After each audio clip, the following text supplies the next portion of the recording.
E aí, pessoal? Beleza! Tudo pronto para mais um mergulho aqui do The Deep Dive. Opa, preparados.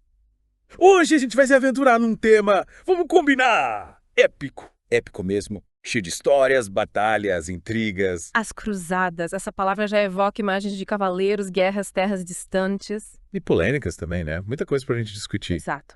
Para guiar nosso papo, a gente tem uns trechos de um texto que joga uma pergunta na mesa. As cruzadas foram um erro. Minha pergunta aqui é cota hoje, né? Pois é. E a nossa missão hoje é mergulhar a fundo nisso, entender as motivações dessa galera que cruzou o mundo e os primeiros capítulos dessa aventura toda focando na primeira cruzada. E no que rolou logo de cara, né? As tretas, as conquistas, os perrengues. Isso aí. Preparados para essa viagem no tempo. Preparadíssima. Então, vamos lá. Primeira coisa. Para entender as cruzadas, a gente precisa dar uma olhada na Europa no final do século XIX. É, a Europa estava fervendo. Tipo panela de pressão. A população estava crescendo, o espaço ficando apertado, a galera brigando por terras. E a economia mudando também, né? Total. O comércio crescendo, as cidades italianas começando a se aventurar pelo Mediterrâneo. Foi uma mistura explosiva que meio que empurrou uma galera para fora da Europa. É, os nobres sem terra, os mais pobres, todo mundo buscando uma vida melhor, tanto no bolso quanto na alma. E aí que entra um ponto que muita gente liga direto às cruzadas. As peregrinações à Terra Santa. Ah, Jerusalém, a cidade sagrada. Mas olha só que interessante. Essa viagem nem sempre foi vista como uma obrigação religiosa, sabe? Sério. São Jerônimo, por exemplo, considerava um ato de fé, mas não algo essencial. Interessante. Já Santo Agostinho era mais crítico, achava até meio perigoso. Eita, por quê? Ele criticava, por exemplo, umas senhoras da corte que faziam de Jerusalém quase um spa. Ah, entendi. Tipo, turismo religioso de luxo. É mais ou menos isso. Mas, curiosamente, essas opiniões não impediram o fluxo de peregrinos. É, lá a Terra Santa sempre teve um apelo muito forte. E no século de Lunda, a peregrinação acabou virando até uma forma de castigo para a nobreza mais rebelde. Castigo. Como assim? Os caras causavam na Europa e a igreja mandava eles para Jerusalém para se acalmarem. Uma espécie de detox espiritual forçado. Exatamente. Enquanto isso, lá no Oriente, as coisas também estavam agitadas. É, a região estava passando por grandes transformações. Teve aquele episódio sinistro em 1009, quando o califa Hakim mandou destruir o Santo Sepulcro. Nossa, que loucura. Depois ele até permitiu a reconstrução, mas a reação da Europa foi desproporcional. Isso é proporcional, como? Em vez de culparem o califa, a galera mirou nos judeus da Europa com conversões forçadas e massacres. Que horror. A ignorância e o medo levam a reações extremas. Mas voltando para Jerusalém, no início do século X, muitos peregrinos haviam como uma representação imperfeita da Jerusalém celestial. Entendi. Tipo, uma versão terrena do paraíso. Isso. Alguns até buscavam a morte lá para irem direto para o céu. Caramba. Que visão, hein? Pois é. E essa busca pela morte santa aumentou ainda mais por volta de 1033, perto do milênio da morte de Cristo. Faz sentido, uma data simbólica.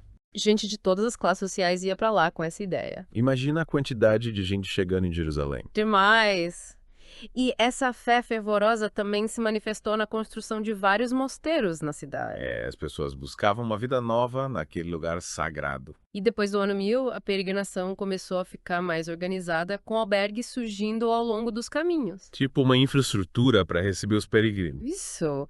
Muitos desses albergues eram mantidos pelos monges da abadia de Cluny, que era super influente na época. Ah, tá. E os poderosos, como viajavam? Ah, eles não iam sozinhos, né? Levavam exércitos particulares, o que atraía ainda mais peregrinos em busca de proteção. Tipo, expedições enormes e bem estruturadas. Sim. O Roberto da Normandia e o bispo Günther von Bamberg, por exemplo, viajavam com centenas de pessoas. Nossa, que expedição. E aí a gente começa a ver diferentes motivações entre os peregrinos. Uns buscando uma experiência mais espiritual, outros. Outros mais aventureiros, né? Os guerreiros viam a peregrinação como uma chance de usar a espada por uma causa. Uma mistura de fé E sede de aventura. E essa galera com grana viajando acabou atraindo a cobiça e os conflitos armados se tornaram mais comuns, Sei. A violência é sempre presente, né? infelizmente.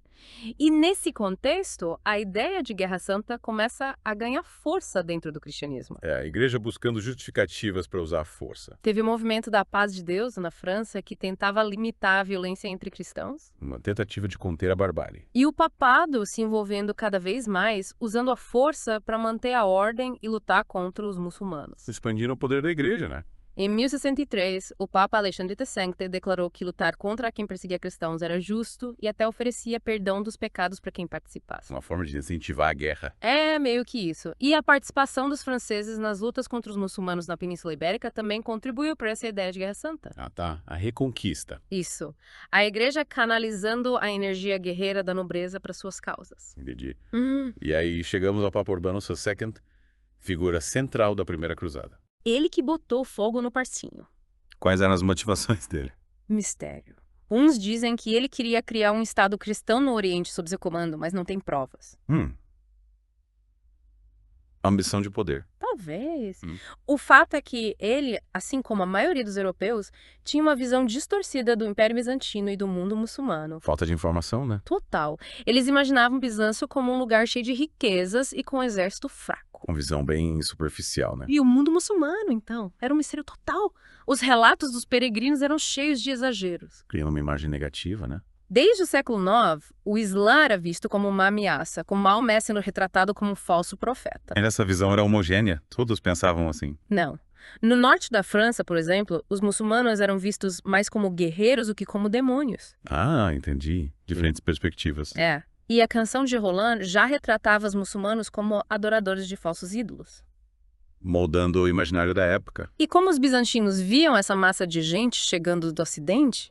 Eles chamavam todo mundo de francos ou celtas. Generalizando, né? Mas no século de ano, por causa das guerras, os normandos acabaram virando a principal referência. Aquela galera que vivia atacando Bizâncio. Isso.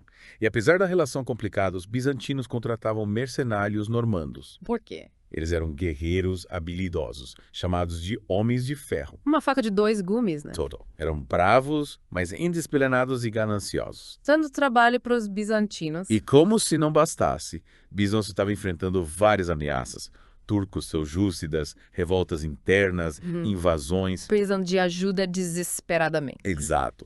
E aí eles pediram ajuda aos reinos ocidentais. E essa foi a principal causa das cruzadas. Os autores do nosso texto argumentam que não. Sério. Os cristãos da Síria não estavam pedindo socorro e os peregrinos ocidentais não eram maltratados na Palestina. Então, o que motivou as cruzadas? Os bizantinos, para conseguir mercenários, inflaram as histórias. Tipo, propaganda enganosa. Isso.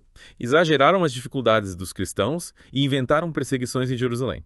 Para comover a galera. Exatamente. Essas histórias espalhadas por aí criaram o clima para intervenção, E aí entra o Papa Urbano II com seu discurso inflamado em Clermont. convocando a galera para lutar. E a resposta foi maior do que ele esperava, com gente de várias regiões se juntando à causa. Até o esperto do Bohemond viu ali uma oportunidade. Um verdadeiro sucesso de público. É. E aí tivemos a Cruzada Popular, um movimento mais espontâneo e caótico. É uma onda de fervor religioso impulsionada por desastres, fomes, doenças. Um cenário apocalíptico. Muita gente vendeu tudo e partiu para Jerusalém, acreditando que não voltaria. E essa jornada foi marcada por tragédias. Que tragédias. Grupos alemães atacaram comunidades judaicas no Reno, forçando conversões e cometendo massacres. Que horror! A pregação da cruzada acabou inflamando o antissemitismo na Europa. Um efeito colateral terrível. E a maioria desses grupos desorganizados nem chegou a Bizâncio, sendo massacrada ou dispersada pelos húngaros. Enquanto isso, os exércitos feudais chegavam a Constantinopla causando problemas para os bizantinos. É logística complicada. Ana Comnena, que escreveu sobre a época, conta que o imperador Aleixo Aulo desconfiava dos cruzados, principalmente do Bohemond. Ele já conhecia as intenções do cara. Aleixo ofereceu comida e passagem segura, mas exigiu juramentos de lealdade. Garantir que eles não se voltassem contra Bizâncio, né? Exato. Hugo de Vermandois aceitou na boa. Godofredo de Bulhões relutou, mas cedeu. Raimundo de Saint-Gilles fez um juramento mais light. E Bohemond. Bohemond. Sempre tramando. Ele jurou lealdade, mas em troca pediu para ser o grande doméstico do Oriente. Queria controlar tudo. Ambição pura. E depois disso, a cruzada seguiu para a Ásia Menor, enfrentando desafios e conquistando vitórias. Uma jornada épica. Em outubro de 1098, chegaram a Antioquia, na Síria, dando início a um longo e difícil cerco. Um momento crucial. Enquanto isso, Balduíno de Bolonha se aventurava por Edessa. Ele foi adotado por um nobre armênio e acabou tomando o poder. Golpe de Estado. É, mais ou menos isso. E assim nasceu o Condado de Edessa, o primeiro estado cruzado. Sem nem pensar em devolver a cidade para os bizantinos. E o cerco de Antioquia continuava. Com os cruzados enfrentando dificuldades, deserções, frio, fome. Uma situação crítica. Bohemond, esperto como sempre, aproveitou a crise para conseguir o controle da cidade. Ele armou direitinho. Conseguiu a promessa dos outros líderes de que ficaria com Antioquia se suas tropas entrassem primeiro. E ele conseguiu. Com a ajuda de um traidor, Bohemond entrou na cidade em junho de 1099. Mas essa alegria durou pouco, né? Logo os cruzados se viram cercados de novo, dessa vez por um exército turco ainda maior. E aí o que aconteceu? Só a descoberta da lança sagrada, que dizem ter perfurado o lado de Cristo na cruz, salvou a pátria. A fé como arma. E os desertores avisaram o imperador Alexandre da queda de Antioquia, Mas os cruzados se recusaram a entregar a cidade. alegando que ele não tinha cumprido sua parte no acordo. Ruptura total. E assim termina nosso mergulho de hoje. Quais as principais conclusões?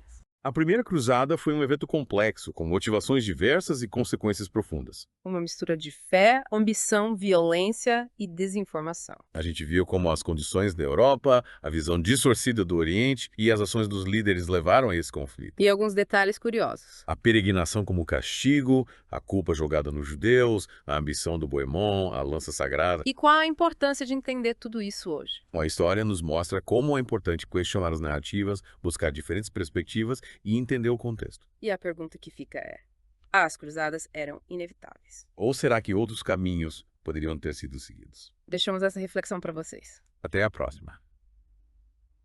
Valeu, pessoal! Gente, encontro vocês em outro podcast. Não esqueçam de se inscrever no nosso canal.